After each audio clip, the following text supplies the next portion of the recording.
Welcome to my channel. Yuvraj నిజ స్వరూపం కౌశికికు తెలిసేలా చేసిన జగద్ధాత్రి. నిషిక చెంప పగలగొట్టిన కౌశికి.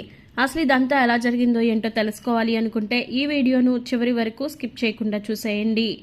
ఇక మీనన్ అయితే యువరాజ్ని ఇక స్టేషన్ నుంచి తీసుకెళ్ళిపోతాడు కదా. తీసుకెళ్ళిపోయిన తర్వాత ఇక అబ్బాయి ఒకసారి మీ ఫోన్ ఇవ్వండి అని చెప్పేసి తీసుకుంటాడు. యువరాజ్ తీసుకున్న తర్వాత ఇంకా ఎవరికి తెలియకుండా నిషికాకి ఫోన్ చేస్తాడు. నిషికాకి ఫోన్ చేసేసరికి చాలా హ్యాపీగా ఫీల్ అవుతూ ఉంటుంది నిషిక నేను ఇలాగా బయటకు వచ్చేసాను, నువ్వేమి వర్రీ అవ్వకు, మీనన్ దగ్గరే ఉన్నాను, మీనన్ భయ్ నన్ను విడిపించి తీసుకొచ్చాడు, నువ్వేమి వర్రీ అవ్వకు, ఈ విషయం కూడా ఇంట్లో ఎవరికి చెప్పకు, నేను సేఫ్గానే ఉన్నాను అని చెప్పేసి అలా చెప్తాడు యువరాజ్ అయితే. చెప్పిన తర్వాత అమ్మ అంటే ఇదంతా కూడా ఇలా జరుగుతుందనమాట, వీళ్ళని వదిలిపెట్టను అని చెప్పేసి ఇదంతా విన్న జగద్ధాత్రి అయితే డిసైడ్ అయిపోతూ ఉంటుంది.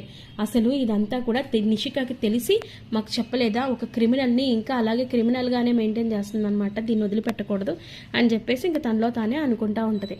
ఈ నిషికకి చేసిన ఫోన్ నెంబర్ని ట్రాక్ చేస్తే ఖచ్చితంగా దాని వెనక ఎవరున్నారు, ఇంకా ఈ యువరాజ్ ఆ మీననున్న ప్లేస్ని నేను ఈజీగా ట్రాక్ చేయొచ్చు, ఖచ్చితంగా ఇప్పుడు ఈ నిషిక దగ్గర నుంచి ఆ నెంబర్ తీసుకోవాలి అని చెప్పేసి ఇంకా తనలో తానే అనుకుంటూ ఉంటుంది. ఇక అప్పుడే నిషిక అయితే చాలా హ్యాపీగా ఫీల్ అవుతూ ఉంటుంది. ఇంకా ఇప్పుడు ఈ విషయం వెంటనే అత్తయ్య గారికి చెప్పాలి, లేదంటే ఆవిడ బాధపడుతూ ఏడుస్తూ కూర్చుంటున్నారు. ఇక యువరాజ్ కూడా ఈ విషయం వెంటనే అమ్మకు చెప్పమన్నాడు. అమ్మకు తప్ప ఇంకెవరికి కూడా తెలియకుండా ఉండేలా చూసుకోమన్నాడు.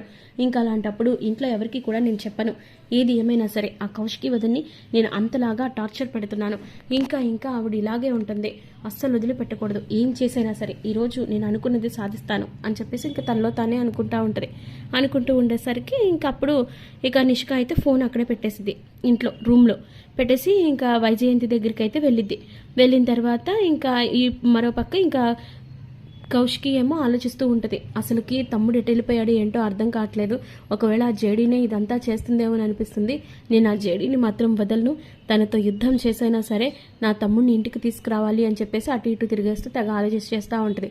ఇక మరోపక్క జగద్ధాత్రి ఏమో ఎలాగైనా సరే నిషిక ఫోన్ తీసుకొని ఆ ఫోన్లో ఆ నెంబర్ని చేసి ఇంకా ఆ నెంబర్ ట్రాక్ చేపిస్తే ఖచ్చితంగా యువరాజ్తో పాటు ఆ మీనన్ కూడా దొరికిపోతాడు అని చెప్పేసి ఇంక తనలో తానే అనుకొని ఇక వైజయంతి దగ్గరికి నిషిక వెళ్ళింది కదా. నిషిక వెళ్ళిన తర్వాత ఇక ఎవరు చూడకుండా జగద్ధాత్రి అయితే నిషిక రూమ్లోకి వెళ్ళి నిషికాలో ఫోన్ నెంబర్లో ఉన్న ఫోను ఇప్పుడే చేసిన నెంబర్ ఉంటుంది కదా, ఆ లేటెస్ట్ నెంబర్ తీసుకొని ఇక తన ఫోన్లో ఎక్కించుకొని బయటకు వచ్చేసిన తర్వాత కేదార్ని పిలిచి కేదార్ ఇలా నిషిక యువరాజ్తో ఫోన్లో మాట్లాడింది, మరి అతను మీనన్ దగ్గరే ఉన్నాడా లేకపోతే ఇంకెక్కడ ఉన్నాడా అనేది మనకు తెలియదు, కాకపోతే ఈ నెంబర్ని కనుక మనం ట్రాక్ చేయగలిగితే ఖచ్చితంగా ఈ విషయంలో మనకి ఒక లీడ్ దొరుకుతుంది అనేసరికి మరి ఇంకా ఎందుకు లేటు, వెంటనే పద అని చెప్పేసి పక్కకి వెళ్ళిపోతారు. పక్కకి వెళ్ళిన తర్వాత ఇంకా వాళ్ళ టీంకి ఫోన్ చేసి ఈ నెంబర్ని అర్జెంటుగా ట్రాక్ చేయండి, ఈ నెంబర్ని ట్రాక్ చేస్తే ఈ లొకేషన్ ఎక్కడుందో మనకు తెలిస్తే ఖచ్చితంగా ఈ విషయంలో మనం ఒక స్టెప్ ముందుకు వేసిన వాళ్ళం అవుతాము,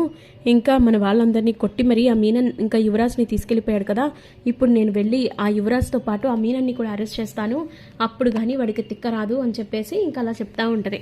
సరే మేడం, ఈ నెంబర్ని ట్రాక్ చేసి ఈ లొకేషన్ ఎక్కడుందో మీకు చెప్తామని చెప్పేసి ఫోన్ పెట్టేసిన తర్వాత ఇంకా అలా ఆలోచిస్తూ ఉంటుంది జగద్ధాత్రి అయితే. ఏంటి దాత్రి ఇంకా ఆలోచిస్తున్నావు అనేసరికి ఆలోచించడానికి ఏం లేదు కేదార్, ఎలా అయినా సరే ఈ రోజుతో మనం ఆ విషయంలో యువరాజ్తో పాటు మీనన్ని కూడా పట్టుకుని తీరాలి, ఆ రోజు మీనన్ని మిస్ అయిపోయాడు, వాడు మిస్ అవ్వడమే పెద్ద సమస్యగా మారింది, వాడిని గనక ఆ రోజు అరెస్ట్ చేసేసి ఉంటే అసలుకి ఈ రోజు మనకి ప్రాబ్లం వచ్చేది కాదు అని చెప్పేసి ఇంక వాళ్ళల్లో వాళ్ళే మాట్లాడుకుంటూ ఉంటారు. ఇక మరోపక్క నిషిక అయితే ఇంకా వైజయంతితో చెప్పిద్ది, అత్తయ్య గారు మీరేమి కంగారు పడకండి, యువరాజ్ నాకు ఫోన్ చేశాడు, మీనన్ దగ్గరే ఉన్నాడంట, ఆ మీనన్ దగ్గర ఉన్న ప్లేస్ దగ్గర నుంచే నాకు ఫోన్ చేసి మళ్ళీ చెప్పారు, సో నాకు మీకు మాత్రమే ఇప్పుడు ఈ విషయం తెలిసింది, ఇప్పుడు మీరు ఇంకెవరికి కూడా చెప్పొద్దు సరేనా అని చెప్పేసి నిషిక ఇంకా వైజయంతి ఇద్దరు కూడా మాట్లాడుకుంటారు. ఏందమ్మీ నువ్వు అనేది, నిజంగానే నా బాబు అక్కడే ఉన్నాడా, మీనన్ దగ్గర సేఫ్గా ఉన్నాడా, అక్కడే ఉండని ఈ జగద్ధాంత్ ఇంకా ఈ జేడీకేడీలని ఇద్దరిని కూడా తిప్పలు పెట్టించైనా సరే కౌశికి మనం ఈ మాట చెప్పొద్దు, ఈ మాట చెప్పకపోతేనే ఖచ్చితంగా మనం అనుకునేది సాధించవచ్చు అని చెప్పేసి ఇద్దరు కూడా హ్యాపీగా ఫీల్ అవుతూ ఉంటారు.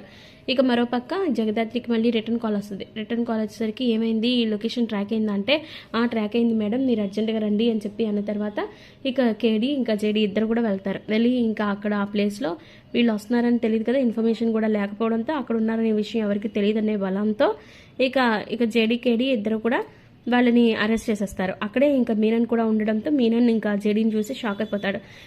నేను అనుకున్నది సాధించలేకపోయాను, వీళ్ళకి ఎలా దొరికిపోయానో నాకు అర్థం కావట్లేదు అని చెప్పేసి తెగ ఫీల్ అయిపోతూ ఉంటాడు. ఇక ఈ లోపు మీరు ఇంకెక్కడికి తప్పించుకోలేరు యువరాజ్, అలాగే మీనన్ మీ ఇద్దరిని నేను ఇప్పుడు అరెస్ట్ చేస్తున్నాను అని చెప్పేసి వాళ్ళిద్దరిని అరెస్ట్ చేసి మళ్ళీ కస్టడీలోకి తీసుకుంటుంది. తీసుకున్న తర్వాత ఇక అప్పుడు ఈ విషయం కౌశిక్కి తెలిసిద్ది. ఇక కౌశిక్కి తెలిసి ఇంక సడన్గా జేడీ దగ్గరికి వచ్చింది. జేడీ దగ్గరికి వచ్చి, ఈ జేడీ అసలు నువ్వేం చేస్తున్నావు, నీకు ఏమైనా అర్థమవుతుందా, అసలు ఏం జరుగుతుంది ఇక్కడ, అసలు ఇక పోలీసులేమో మీరే ఇచ్చేశారని అంటున్నారు, కానీ ఇక జైల్లో నుంచి మీరే తప్పించారని మరో పక్కన ఇంకో కథనం, అలాగే ఆ మీనన్ ఇంకెవరో దుండగులు తీసుకెళ్లిపోయారని యువరాజ్ని అంటున్నారు.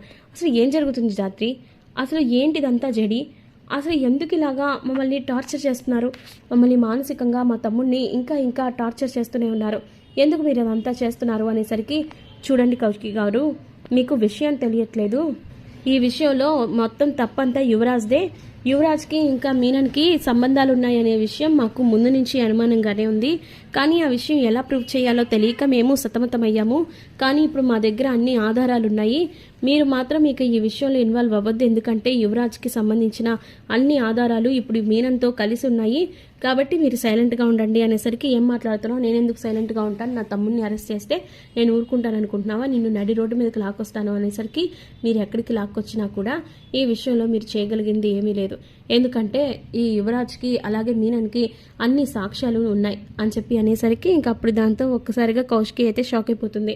నిజమా అనేసరికి, అవును, కావాలంటే మీరే చూడండి అని చెప్పి మొత్తం ఆధారాలు, ఫోటోలు, వీడియోలు అన్నీ కూడా చూపించింది. మీనన్తో కలిసి ఉన్న యువరాజ్ ఫోను చూపించింది. ఇక వాళ్ళిద్దరూ మాట్లాడుకోవడం, జేడీని కేడీని చంపేయాలి అనుకోవడం, ఇక ఈ మాఫియా డాన్ని మనమే లీడ్ చేయాలి అని మాట్లాడుకోవడం, ఇవన్నీ కూడా కౌశికి చూసిద్ది. యువరాజ్ నిజస్వరూపం ఆ విధంగా బయటపడడంతో ఇంకా కౌశికి అయితే ఒక్కసారిగా షాక్ అయిపోతుంది.